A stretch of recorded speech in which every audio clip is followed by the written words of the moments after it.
तो hello student, कैसे हो आप सब लोग? होप आप सब लोग अच्छे होंगे और आपकी नीट की तैयारी बहुत अच्छे से कर रहे होगे। तो आज के इस वीडियो में मैं आपको 5 मोस्ट आईएमपी क्वेश्चंस बताऊंगा जो कि नीट एग्जाम में आए ना आए, मुझसे मुझे कोई मतलब नहीं। लेकिन हाँ, आपके दिमाग का धागा ये क्वेश्चंस ज़रूर खोल देगा। तो ये क्वेश्चन करने के बाद आपको इतना तो समझ आ जाएगा कि अगर बायोलॉजी का क्वेश्चंस को सोल्व करना है, तो उसको सोल्व करने के लिए हमारा बायोलॉजी पढ़ने का अप्रोच क्या रखना है, क्वेश्चन सोल्विंग कैसे करना है और कौन से क्वेश्चंस में कितना टाइम देना है, क्वेश्चन से रिलेटेड सब कुछ आप सीख जाओगे इस वीडियो में। और हाँ, इस वीडियो में मैं आपको body fluid and circulation chapter के 5 क्वेश्चंस देने वाला हूँ जो कि बहुत हार्ड लेवल के तो है ही, ओके। और इस एक सवाल में मैंने कई सारे कंसेप्ट और मिला दिए हैं। तो एक सवाल बहुत सारे कंसेप्ट से मिला हुआ है। और हाँ, ये सवाल मैंने खुद से डिजाइन किए हुए हैं, यानी कि मैंने खुद से ही बनाए हुए हैं। तो ये सवाल आपको कोई टेस्ट सीरीज या फिर कोई स्टडी मॉड्यूल में नहीं मिलने वाले, सिर्फ यहाँ पे ही चैनल पे ही मिलने वाले हैं। और हाँ, अगर आपको सिर्फ और सिर्फ क्वेश्चन प्रैक्टिस ही करना है, मेरा एक्सप्लेनेशन नहीं देखना, तो आप सिर्फ और सिर्फ क्वेश्चन प्रैक्टिस के लिए मेरी यूट्यूब कम्युनिटी में आप जाके चेकआउट करना। वहाँ पे सिर्फ आपको क्वेश्चंस वाला फोटो भी मिल जाएगा, जहाँ से आप अच्छे से क्वेश्चंस की प्रैक्टिस कर पाओगे। तो चलिए बिना किसी टाइम वेस्ट के हम क्वेश्चंस को सोल्व करना शुरू करते हैं। तो देखते हैं कि पहला क्वेश्चन क्या है। तो पहला क्वेश्चन है, in which case when the giving blood to a patient there is no need to check the blood group. Option A, when the patient's blood group is AB। Option B है, when the patient's blood group does not contain a single antibody। Option C है, when the patient's blood group contains both antigen A and B।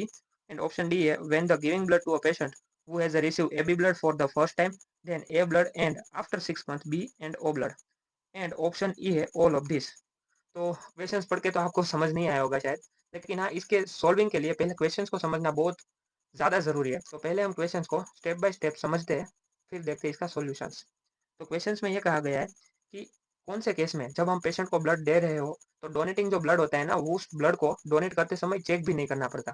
यानी कि किसी patient को blood की ज़रूरत है, तो वो कौन सा पेशेंट होगा जिसके जिसको ब्लड देते समय जो ब्लड दिए जाने वाला है, उस ब्लड को चेक करने की ही जरूरत नहीं पड़ती। तो देखते हैं उसके लिए option A, when the patient blood group is AB। अगर पेशेंट का ब्लड ग्रुप AB है, तो साफ साफ लिखा हुआ है 11th की बायोलॉजी में, AB ब्लड ग्रुप वाले किसी का भी ब्लड ले सकते हैं, चाहे वो कोई भी प्रकार का ब्लड क्यों ना हो, वो सब ले सकते हैं। तो हाँ, इस केस में डॉक्टर बिना चेक किए उसको ब्लड दे देंगे ना पेशेंट को, तो चल जाएगा।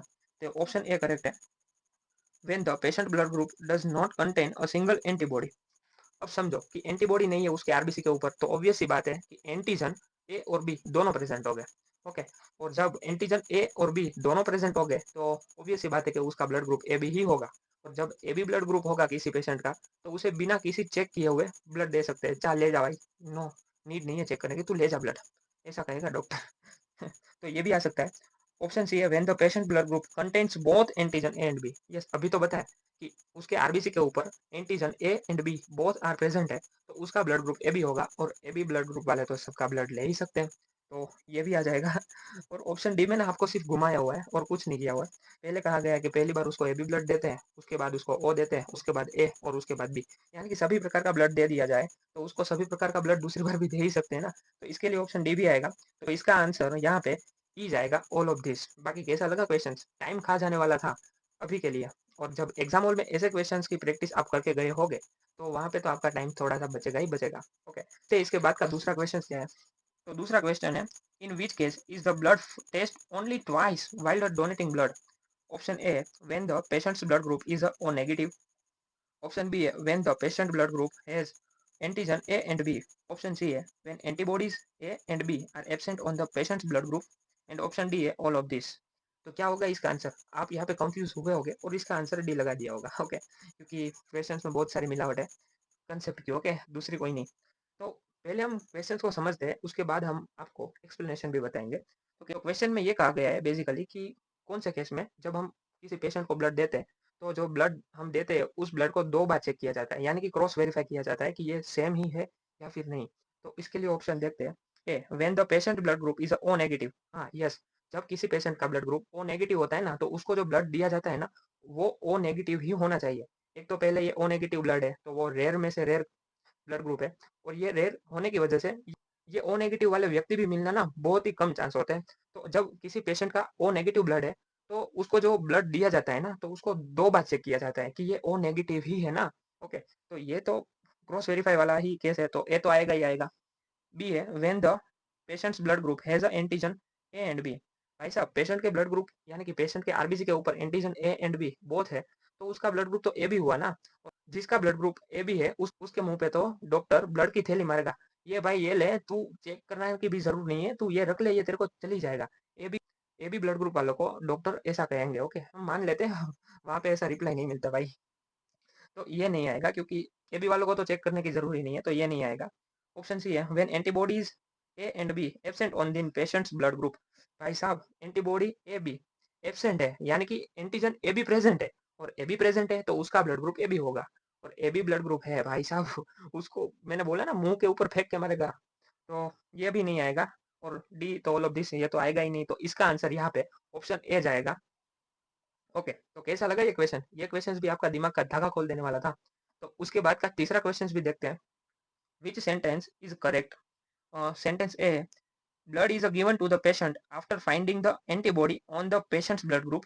सेंटेंस बी है, blood is given to the patient after finding the antigen on the patient's blood group.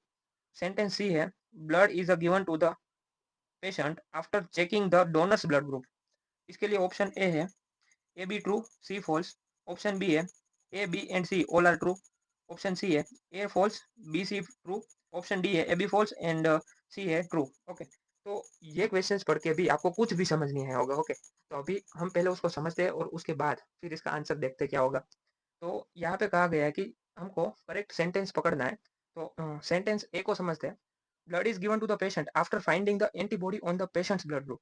भाई साहब किसी पेशेंट को अगर ब्लड की जरूरत है तो उसका उसका तो पहले ब्लड ग्रुप चेक किया जाएगा, यानी कि इनडायरेक्टली एंटीजन और एंटीबॉडी ये दोनों भी चेक किया ही गया है। ओके, जब ब्लड ग्रुप चेक करते हैं तो ये तो सही है कि किसी भी पेशेंट को अगर ब्लड ग्रुप देना है तो उसके एंटीबॉडी को चेक करके उसको देते हैं। बी को समझते हैं। Blood is given to the patient after finding the antigen on the patient blood group.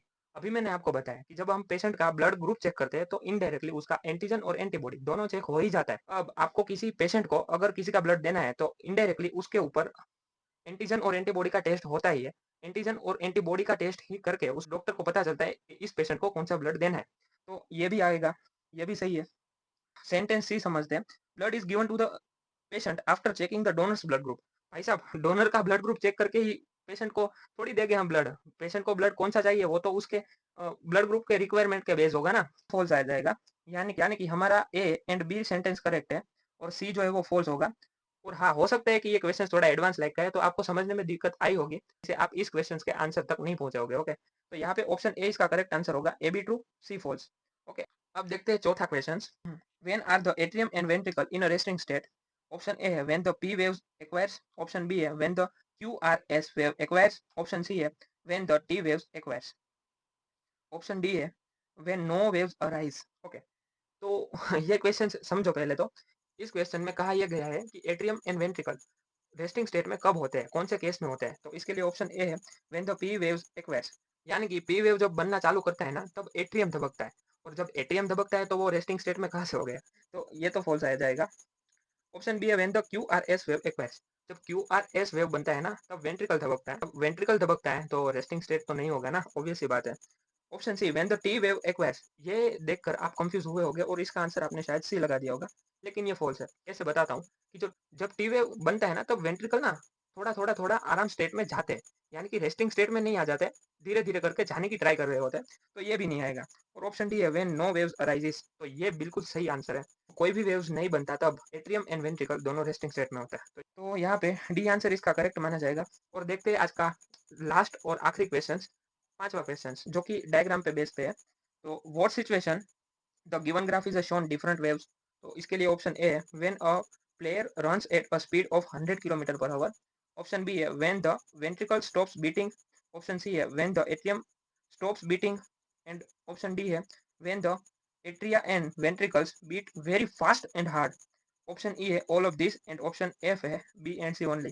तो यहाँ पे चार से ज्यादा ऑप्शन हो गए, तो कोई बात नहीं, समझते पहले क्वेश्चन को। क्वेश्चन में ये कहा गया है कि ये जो गिवन ग्राफ है यहाँ पे, वो ग्राफ कौन सी सिचुएशन में डिफरेंट वेव क्रिएट करेगा। तो पहला है when a player runs at a speed of 100 kilometre पर सेकंड, जब कोई प्लेयर 100 किलोमीटर पर आवर की स्पीड से दौड़ता है तो ग्राफ में चेंजेस नहीं आता। ओके, उसकी स्पीड पे उसकी स्पीड बढ़ने से ग्राफ में कोई चेंज नहीं आता।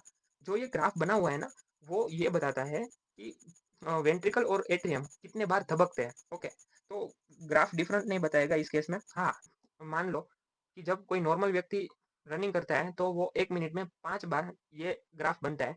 तो अगर कोई प्लेयर 100 किलोमीटर पर हावर से दौड़ेगा तो हो सकता है कि ये 1 मिनट में 5 से ज़्यादा बार ग्राफ बन जाए। ये हो सकता है लेकिन ग्राफ में चेंजेस नहीं आएगा, ओके? ग्राफ तो ऐसे ही शेप का बनेगा।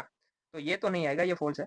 When the ventricle stop beating, भाई साहब जब वेंट्रिकल बीटिंग स्टॉप करता है यानी कि हार्ट बंद हो जाता है, हार्ट अपना बीट ही नहीं जनरेट कर पाता।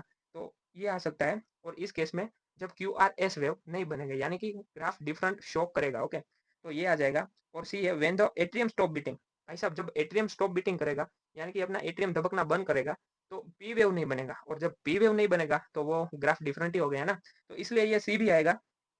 एंड ऑप्शन डी है when the atrium and ventricle beats very fast and hard.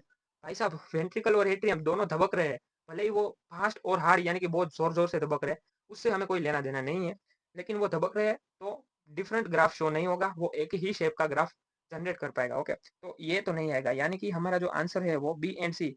यानी कि यहाँ पे अगर हम ऑप्शन देखें प्रॉपरली तो एफ ऑप्शन इसका सही आंसर होगा, B and C only correct, okay? तो कैसे लगे ये 5 क्वेश्चंस? मानता हूँ कि बहुत हार्ड लेवल के तो थे ही, तो नॉर्मल लोगों की तो बात ही मत सोचो कि ये सोल्व कर पाए खुद से, ओके? तो कैसे लगे ये आपको क्वेश्चंस?